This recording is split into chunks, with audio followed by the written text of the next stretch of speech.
Chapter 7 Snow Math in the English Border Cat. The morning air was crisp, and tiny snowflakes began to drift down from the sky. Polkadot and Stripes were curled up under Maple's pillow, planning their next adventure when suddenly, ring, ring.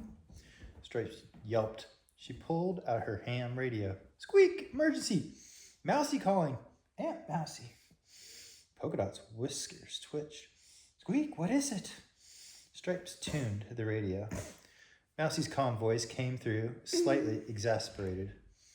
Polkadot, Stripes, there's trouble. English border is on the move. He's trying to destroy the Calico Critter village. Polkadot gasped. Squeak! Destroy the village? Yes, Mousie continued. And Math, Grosbeak, is helping him. They're hunting you. Detective Mousie arrives. Polkadot and Stripes scrambled out from under Maple's pillow. Mousie, their aunt, arrived on her electric bike, sleek and precise, her notebook clutched firmly in her paws. I usually avoid adventures, Mousie said with a sigh, but someone has to keep the village safe, and I can't let a cat eat all of the mice. Polkadot and Stripes exchanged a determined glance. Adventure was now unavoidable.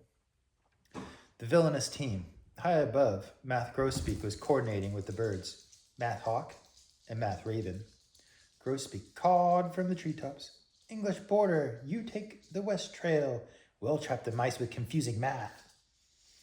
Math Hawk swooped down. Math Raven fluttered beside him, and together they began spreading horrible math papers, wrong sums, impossible problems, and absurd fractions, just to distract Polkadot and Stripes. Preparing traps. Stripes quickly set to work. Squeak, we need more traps, she whispered to Polkadot.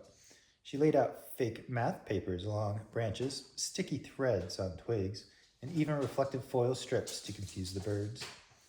Polkadot arranged stones, petals, and clover leaves in perfect threes, creating confusing yet harmless patterns that would lead the birds in circles. Mousie observed quietly, taking notes in her regular-sized detective notebook about critter dish size and secretly planning strategies for what to do if the cat tried to raid the village. The motorcycle in the snow. The snow began to fall more heavily. Tiny flakes dusted the village rooftops and fairy garden. Polkadot hopped onto their tiny motorcycle.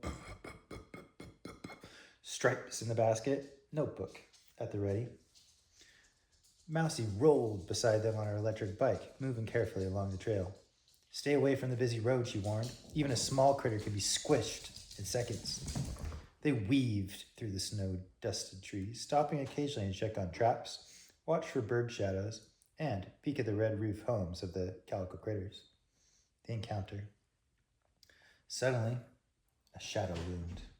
English border, sleek, with a white chest, slinked silently across the snow. Polkadot squeaked, he's huge! Stripes fumbled with the ham radio, calling for backup. Mousie calmly jotted notes. Keep calm, observe patterns. This is like solving a math puzzle with claws. Grosbeak circled above, Math Hawk and Math Raven flapping beside him, carrying their confusing math papers. The clever trick. Polkadot whispered, we need to trick both the cat and the birds at once. Stripes nodded. Squeak! Operation Snow Trap! Fake math lines were laid on the ground.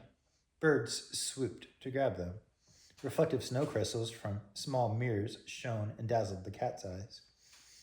Polkadot ran along branches, tapping tiny bells and shiny threads to lead English border away from the village. The birds chased the fake math papers in circles. English border skidded on the icy snow, yowling and sliding, clearly confused by the flashing reflections and shining threads. The victory. By the time the snow had settled, the Calico Critters' village was safe. Polkadot and Stripes, breathless but proud, waved at Mousie.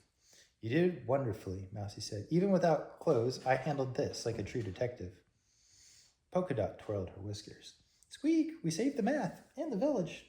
Stripes nodded, hugging the pink and white striped notebook. And the birds are trapped in their snow maze, temporary but effective. The snow continued to fall softly, dusting the rooftops and fairy garden, while Maple trotted safely nearby. The night ended with tiny footprints in the snow, glowing lanterns on the windowsills, and a village safe for another day. Polkadot and Stripes curled up under Maple's pillow, ready to rest, but always ready for the next adventure.